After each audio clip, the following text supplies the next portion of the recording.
सत्कार योग गुरु प्यारी साध संगत जियो, राधास स्वामी जी। गुरु प्यारी साध संगत जियो, आज का यह सत्संग स्वामी जी महाराज की वाणी में से लिया जा रहा है। गुरु प्यारी साध संगत जियो, आज के सत्संग के वचन हैं, धाम अपने चलो भाई, पराए देश क्यों रहना। गुरु प्यारी साध संगत जियो, पहले हमें इस वचन पर विचार करना चाहिए कि जितने संत महात्मा आए हैं सारे कहते आए हैं कि ये देश तुम्हारा देश नहीं, तुम पराए देश में खोज करने आए हो।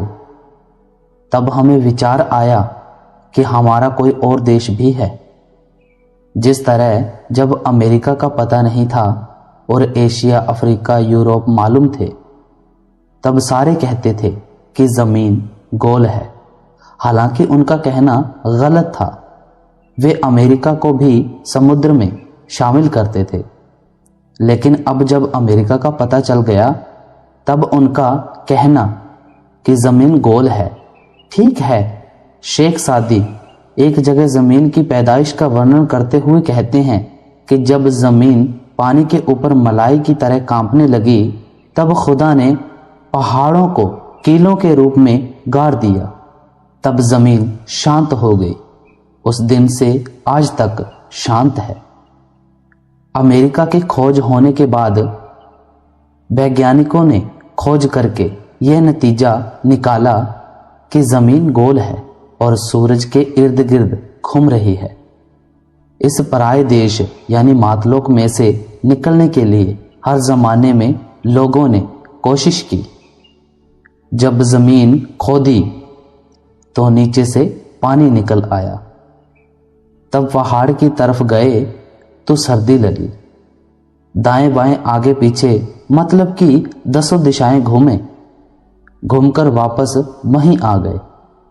हवाई जहाज में सवार होकर ऊपर उड़े, मगर कुछ दूर जाकर फिर वापस आना पड़ा और इस गोल जमीन या भूल भुलैया से पार नहीं हुए।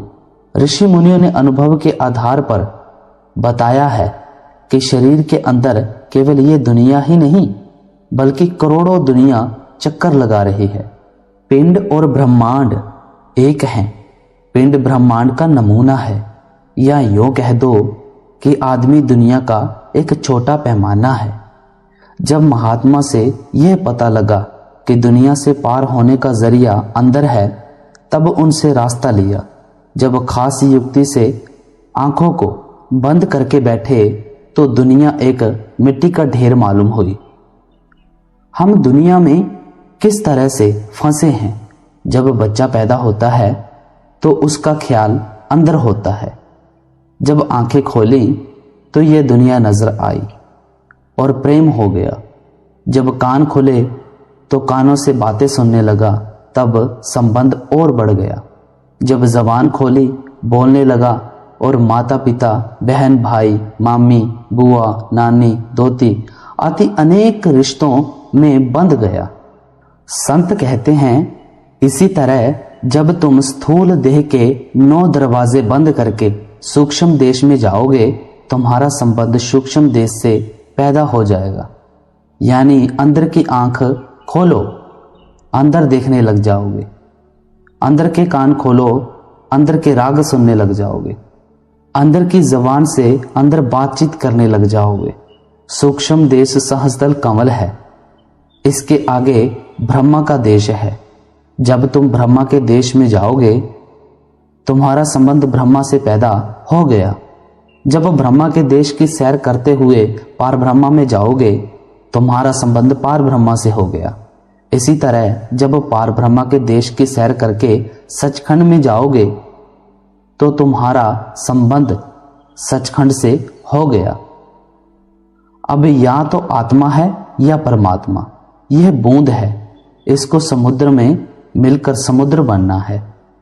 सचखंड जाने के लिए शरीर के स्थूल जेल खाने से निकलने की जरूरत है। जब हम स्थूल से निकलकर सूक्ष्म में आएंगे, फिर सूक्ष्म से निकलकर कारण में आएंगे, कारण से निकलकर सचखंड में आ जाएंगे, तब जन्म सफल हो जाएगा। हमने अपने अपने पेशे से जातियां और कौमें बनाई हैं। अगर लोहे का काम किया तो लोहार नाम पड़ गया, अगर सोने का काम किया तो सुनार नाम पड़ गया, अगर बर्तन बनाने का काम किया तो कुम्हार नाम पड़ गया। असल में हमारी ना कोई कौम है ना मजहब, इसलिए संत कहते हैं कि तुम ना कौम छोड़ो ना मजहब छोड़ो, बल्कि अपने कौम, मजहब और बाल बच्चों में रहते हुए गुरु की हिदायत के अनुसार नाम की कमाई करके अंदर पर्दा खोल लो।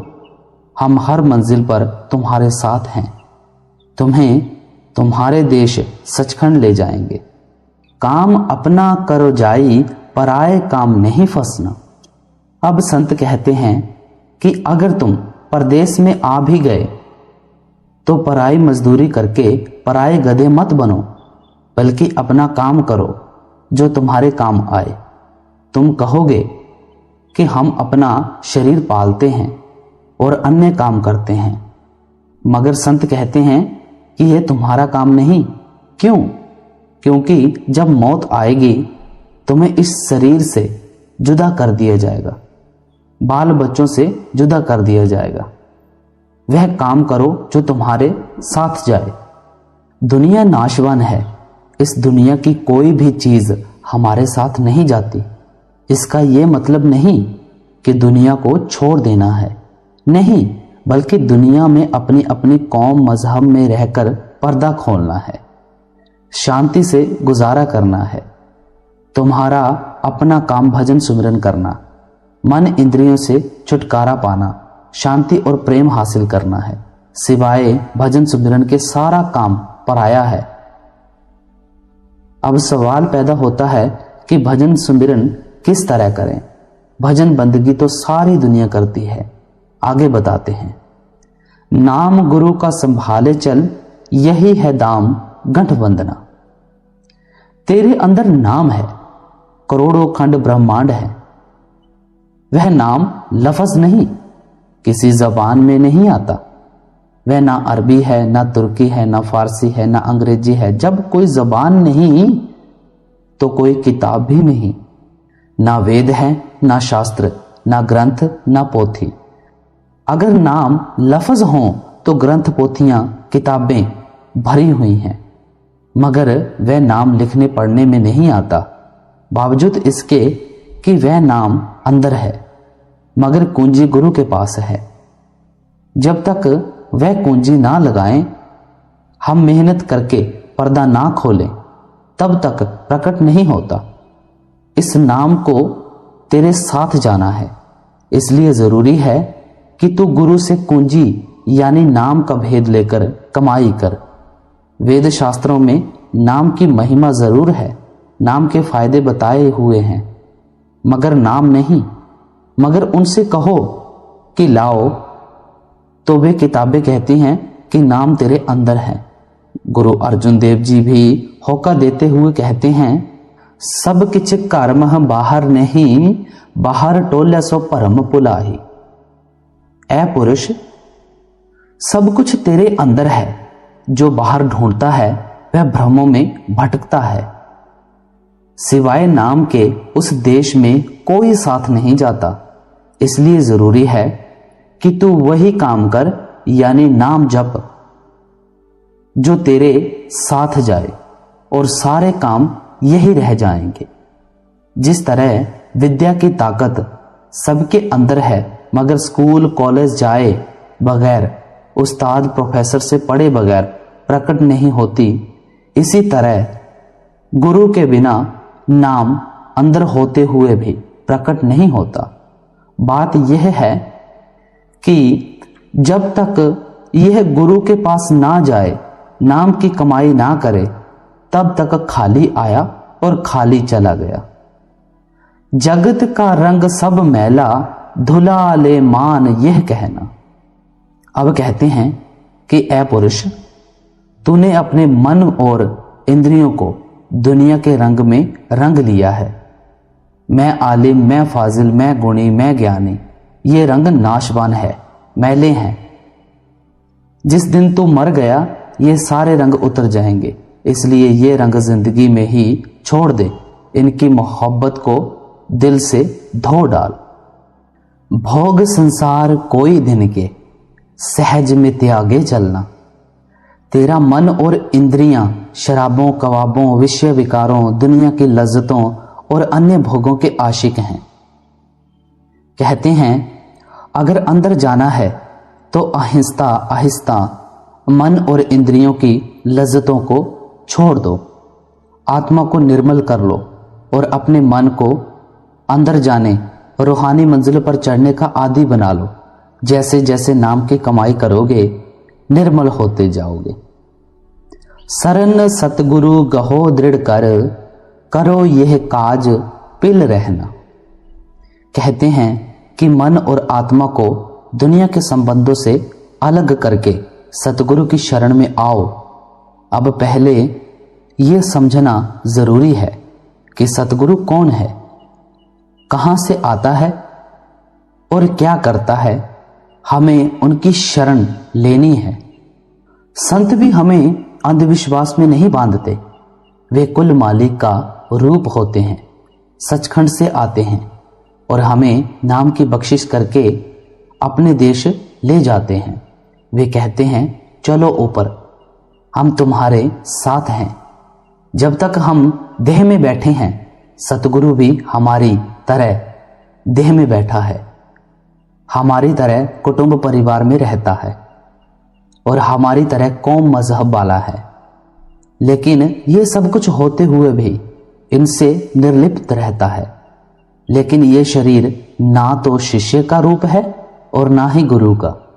ये हमेशा के लिए नहीं रहेगा। शिष्य का असली रूप क्या है?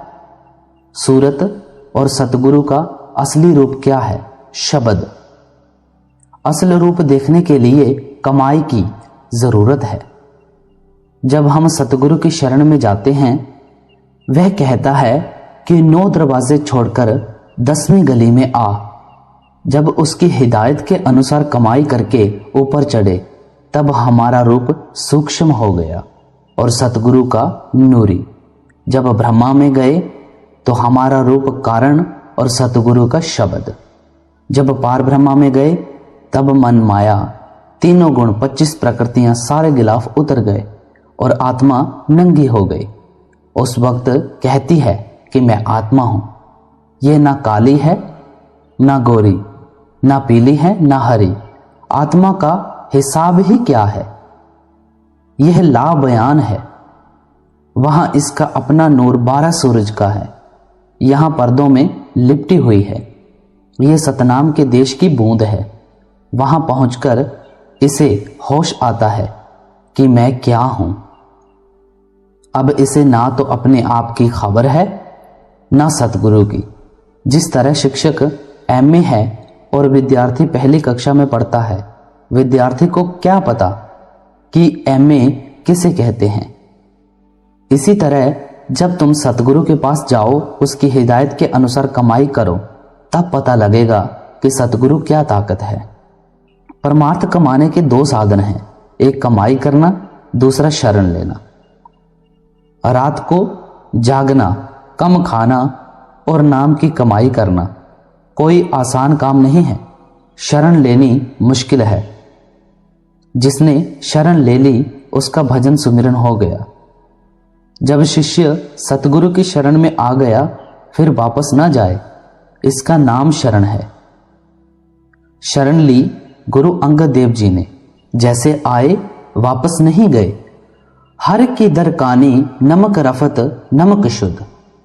जो नमक की खान में आ गया वह नमक हो गया। गुरु अंगद देव जी शरण लेकर शरण देने वाले गुरु नानक देव जी का रूप हो गए। जब शरण ले ली फिर गुरु जो हुक्म देता है वह परवान है। उसको मानना, वह उस पर अमल करना शिष्य का परम धर्म है। जब तुम शरण लोगे आत्मा एकदम ऊपर जाएगी, रुकेगी नहीं। मगर मन शरण नहीं लेने देता। हमारे कई सत्संगी हाय हाय करते हैं कि 20 साल हो गए अंदर रोशनी नहीं देखी। उनमें क्या कसर रह गई? उन्होंने शरण नहीं ली। जब भजन में बैठो, अगर मन बाहर नदियों पहाड़ों में दौड़ता है तो ये शरण नहीं। जब तक संकल्प विकल्प उठते हैं और दुनिया के विचार आते हैं तब तक शरण झूठी है। सुरत मन थाम अब घट में, पकड़ धुन ध्यान धर गगना। जब 9 दरवाजों से आत्मा को समेटकर ऊपर ले आओगे, यह देश तुम्हारे लिए नष्ट हो जाएगा। वहां रोशनी है, फिर सूरज चंद्रमा और सितारे दिखाई देंगे। वहां गुरबानी हो रही है, जिसको वेद नाद ऋषि मुनि आकाशवाणी कहते हैं। उसके साथ जुड़कर जन्म मरण समाप्त करना है। आत्मा जन्मों जन्मों से मैली होती आई है। इस पर अनेक पर्दे चढ़े हुए हैं। भजन सुमिरन करके इन पर्दों को हटाना और मैल को धोना है। यह तुम्हारा काम है और तुम्हें ही करना है। जो अपनी मैल को खुद नहीं धोता, उसकी मैल और कौन धोएगा? कोई नहीं। हमारी आत्मा शरीर के रोम रोम में फैली हुई है। जब ये सचखंड से उतरकर आंखों तक आई तब संसार को देखा। जब जबान तक आई तब जबान से बातें की। इसी तरह जब पैरों से आई तब चलने फिरने लगी और फंस गई। इससे आज़ाद होने का तरीका नाम की कमाई है। जब तुम नाम की कमाई करोगे, तुम्हारे अंदर प्यारी से प्यारी राग रागनियां और कलामे इलाही हो रही है। उनमें कशिश है, वे प्रकट हो जाएंगी और तुम्हारी आत्मा को खींचकर ऊपर ले जाएंगी। अब जो भजन बंदगी नहीं करे तो गुरु क्या करे? जिस तरह लड़का अगर पढ़े नहीं तो वह BA MA तो नहीं कर सकता। यह प्रेम की चीज है। जो प्रेम करे ले जाए। यही कबीर साहिब कहते हैं, प्रेम ना बाड़ी उपजै, प्रेम ना हाट विकाए, राजा प्रजा जही रुचै, शीस देई ले जाए। प्रेम खेतों में नहीं उगता, दुकानों पर नहीं बिकता। जो लेना चाहे शीश की भेंट देकर ले जाए। फंसे तुम जाल में भारी, बिना इस जुक्ति नहीं खुलना। हम करोड़ों युगों से इस दुनिया के जेल खाने में कैद हैं। यहां से निकलने की सारे संसार में एक ही युक्ति है। जबकि ऋषियों मुनियों ने यहां से निकलने के लिए बहुत कोशिश की। वेदांत वालों ने भी बहुत जोर लगाया मगर कामयाब नहीं हो सके। वे कहते हैं 5 कोश जिनसे आत्मा को आजाद होना है। पहला अन्नमय कोश, दूसरा प्राणमय कोश, तीसरा मनोमय कोश, चौथा विज्ञानमय कोश, पांचवा आनंदमय कोश। पहले 2 कोश अन्नमय और प्राणमय कोश स्थूल शरीर में आ गए। तीसरा और चौथा मनोमय और विज्ञानमय सूक्ष्म शरीर में है। पांचवा आनंदमय कोश बारीक से बारीक पर्दा है, जिसका कारण शरीर के जरिए ब्रह्मा में जाकर पता लगता है। संतों ने पहले 4 कोशों का जिक्र करके केवल 5वें आनंदमय कोश को लिया है। पहले 4 कोशों के जो साधन हैं उनका खालिस विशुद्ध रूहानियत से कोई संबंध नहीं है। हाँ, शरीर जरूर स्वास्थ्य रहता है। पहला अन्नमय कोश, प्राण अनाज में है। तीर्थों पर जाना, स्नान करना, फल फूल खाना, ताज़ा हवा लेना, इनसे शरीर को ताकत मिलती है। दूसरा प्राणमय कोश, प्राणायाम करना, मुद्रा वगैरह करना, इससे शरीर बलवान रहता है। आदमी हवा में उड़ने लग जाता है और रिद्धियां सिद्धियां आ जाती हैं, मगर शांति नहीं। तीसरा मनोमय कोश, मन को खड़ा करना, इसमें भी रिद्धियां सिद्धियां शक्तियां आ जाती हैं, मगर शांति नहीं। चौथा विज्ञानमय कोश, ग्रंथ पोथियों किताबों आदि को याद कर लेना, इन चारों के अंदर शांति नहीं। पांचवा आनंदमय कोश, इसमें शांति है। सो संत कहते हैं कि पहले 4 को छोड़ दो और 5वें आनंदमय कोश को रख लो। यह सीधा रास्ता है और संत मत से मिलता है। सो जो इस कैद खाने से आज़ाद होना चाहता है, इसको चाहिए कि वह अपनी सूरत को शब्द के साथ जोड़ दे। यह आसान से आसान तरीका है सारे संसार में पार होने का। इससे आसान और कोई साधन नहीं। इसमें ना कौम छोड़नी है ना मजहब, इसलिए इसको सहज योग कहते हैं। यही मुसलमान फकीरों ने लिया है और यही अन्य महात्माओं ने। गुरु अब दया कर कहते, मान यह बात चित धरना। गुरु परोपकारी होता है, उसको हमसे कोई स्वार्थ नहीं। हम जन्मों जन्मों से इस जेल खाने में फंसे हुए हैं। उसको हम पर रहम आता है।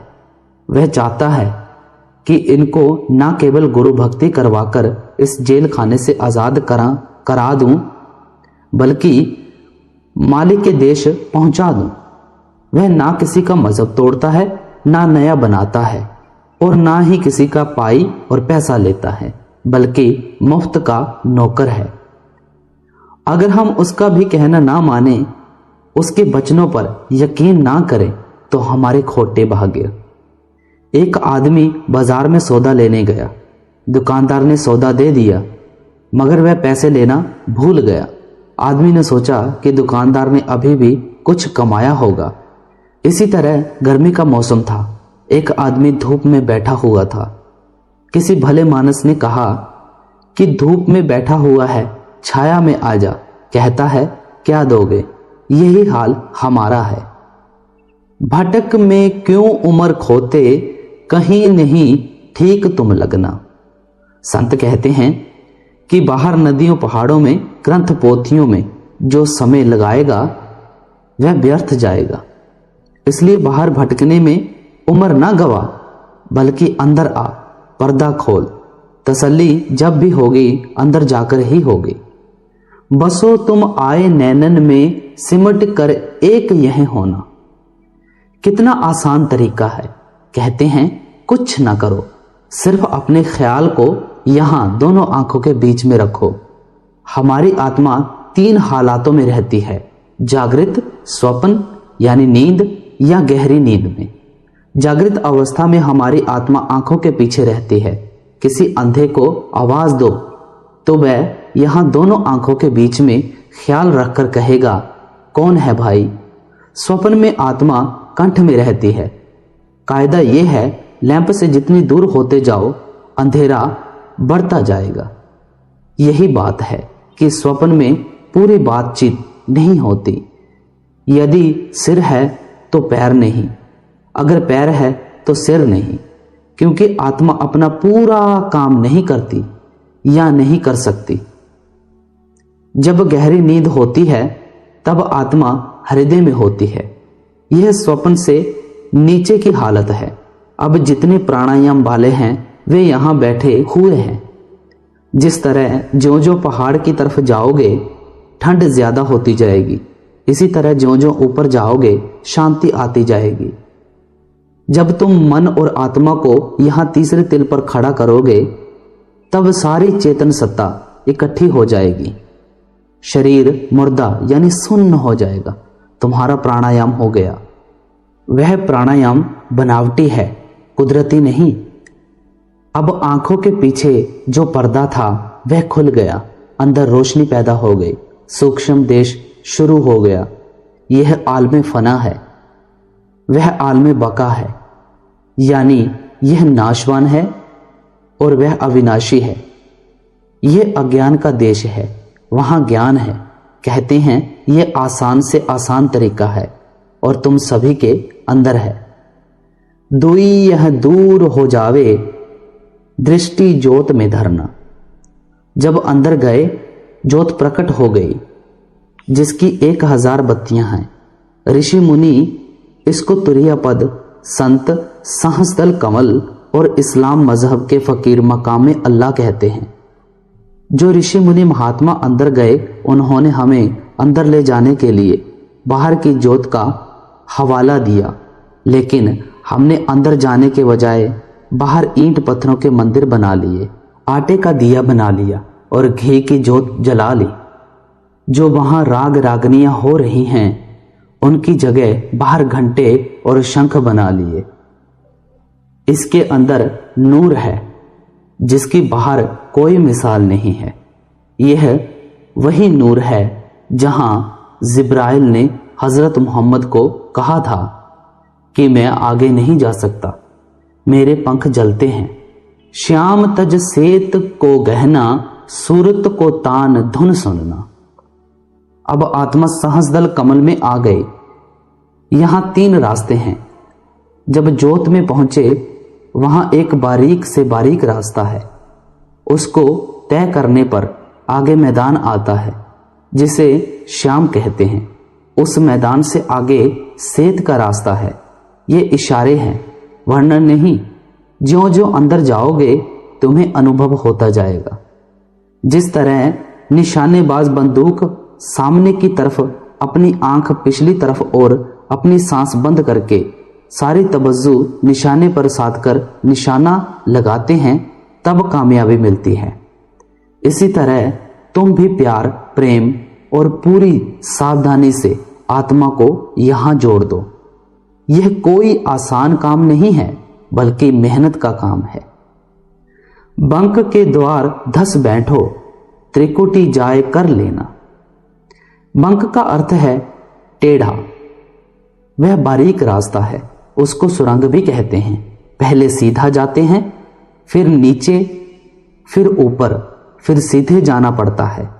जब तक मन निर्मल नहीं होता आत्मा उसमें से होकर पार नहीं हो सकती। उसके बारे में कबीर साहिब कहते हैं, कबीर मुक्त द्वारा संकुरा राई दसे पाए, मन तो मैगल होए रहियो निकसो कियो कह जाए। मुक्ति की राह या बंकनाल राई के 10वें हिस्से से भी बारीक है। मन हाथी बना फिरता है, मैं आलिम, मैं फाजिल, मैं गुणी, मैं ज्ञानी। अब हाथी इतने बारीक रास्ते से गुजरे तो किस तरह। जब गुरु नानक देव जी मक्का या काबा गए तब काजी रुकनुद्दीन ने सवाल किया कि खुदा का महल कैसा है, कितने बुर्ज हैं, कितने दरवाजे हैं, कितने कंगूरे हैं।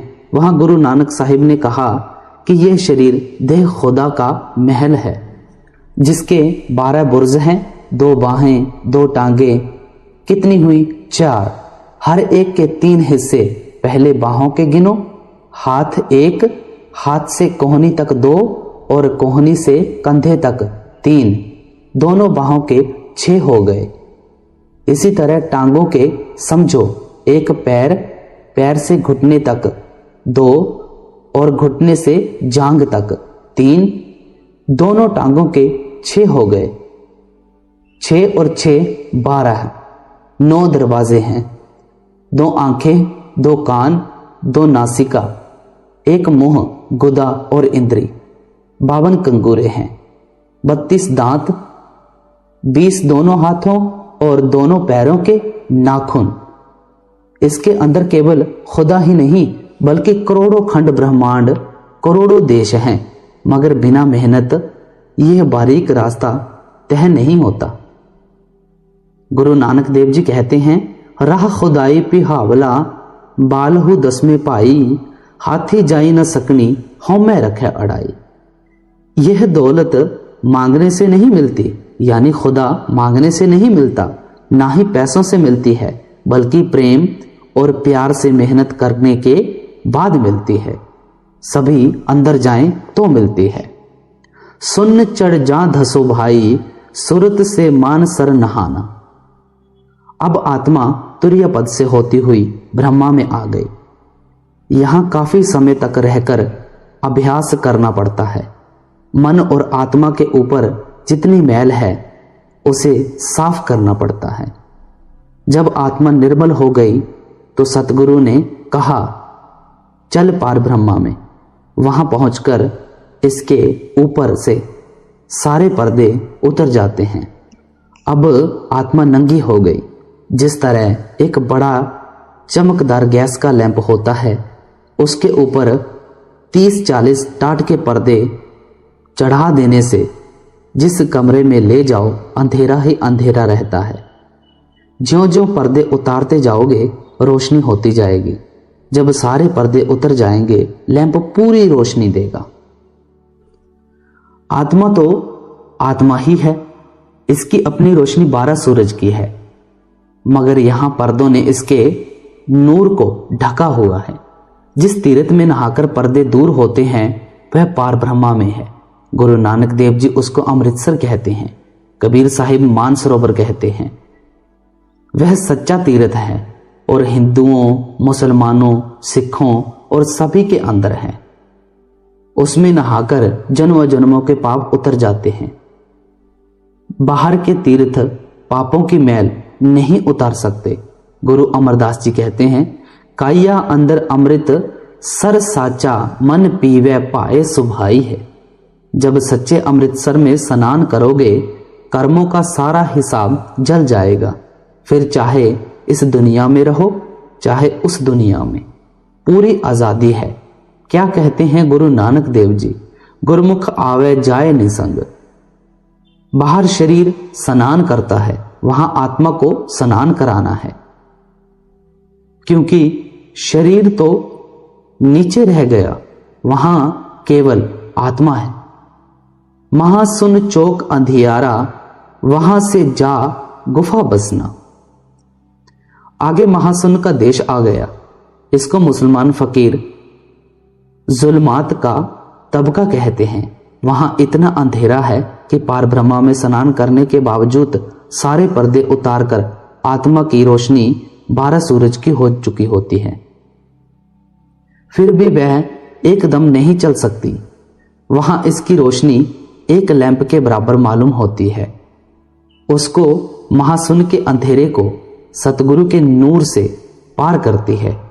वहां की रहने वाली आत्माएं अपनी अपनी रोशनी के आश्रय काम करती हैं, लेकिन उस जुल्म घोर अंधेरे को पार नहीं कर सकती। जब गुरु की कृपा से उस अंधेरे को पार करके भंवर गुफा यानी सोह के देश में आई, तब इसको पता लगा कि मैं सतनाम के समुद्र की बूंद हूं। फिर सचखंड जाने की तैयारी करती है। जब सचखंड पहुंची तब इसका नूर ज्यादा हो गया। जब रूह कुल मालिक में मिल गई तब कहती है कि मेरा और उसका गुण व स्वभाव एक है। वह भी समुद्र है, मैं भी समुद्र हूं। मुझ में और उसमें कोई भेद नहीं है। लोक चौथे चलो सज के, गहो वह जाए धुन बीना। अब आत्मा सचखंड में आ गई। मुसलमान फकीर इसे मकाम हक कहते हैं और हिंदू महात्मा सचखंड या सतनाम। यह कुल मालिक का देश है। वैसे तो हर एक स्थान पर कलामे इल्लाही, बांगे आसमानी या आकाशवाणी हो रही है, उसको नाम कहते हैं। यहाँ स्थूल देश में ब्रह्मा गुप्त है, माया प्रकट है। सूक्ष्म देश में माया और ब्रह्मा एक जैसे हैं। ब्रह्मा में माया गुप्त और ब्रह्मा प्रकट है। कहते हैं सतलोक में किसकी आवाज है? बीन की। गुरु अर्जुन देव जी कहते हैं, रहंत जन्म हर दर्शन लीना, बाजंत नानक शब्द वीणा। संत नामदेव जी भी यही कहते हैं, अखंड मंडल निरंकारा, मह अनहद बेन बजावुगो, वैरागी राम गावोगो। वह शक्ति है जो सारी दुनिया को लिए खड़ी है। अलख और अगम के पारा, अजब एक महल दिखलाना। जब गुरु की कृपा से आत्मा सचखंड पहुंचती है तब वहां का मालिक सतनाम उसे अपने पास नहीं रखता, बल्कि अपनी ताकत देकर ऊपर अलख अगम और अनामी में भेज देता है, जिसको संतों ने स्वामी स्वामी कहा है। गुरु अर्जुन देव जी कहते हैं, ऊंच अपार बेअंत स्वामी, कौन जाने गुण तेरे। स्वामी जी महाराज फरमाते हैं, सबकी आदि कहूं अब स्वामी। स्वामी नाम है कुल मालिक का और राधा नाम है रूह का, यानी राधा स्वामी। इसलिए स्वामी जी ने राधा स्वामी कह दिया। यह आखिरी मुकाम है। यहां ना आदि है ना अंत है, यहां शांति ही शांति है। वहीं राधा स्वामी से मिलना हुआ मन आज अति मगना। अब बूंद समुद्र में मिलकर समुद्र हो गई, फिर ना आना है ना जाना है, ना जन्म लेना है ना मरना है। इसलिए संत कहते हैं कि तू मेहनत करके पर्दा खोल और दर्जा व दर्जा ऊपर चढ़कर जन्म मरण से मुक्त हो जा। गुरु प्यारे साथ संगत जियो, आज का ये रूहानी सत्संग यहाँ पे समाप्त होता है। ऐसे ही और नए सत्संग सुनने के लिए इस चैनल को सब्सक्राइब करके साथ में ऑल नोटिफिकेशन बेल जरूर दबा देना, ताकि आप कोई भी सत्संग या कोई भी वीडियो इस चैनल पर मिस ना कर सके। गुरु प्यारे साथ संगत जियो, इसी के साथ हम आपसे इजाजत लेते हैं। बाबा जी की तरफ से आपको बहुत बहुत प्यार और आशीर्वाद। राधा स्वामी जी।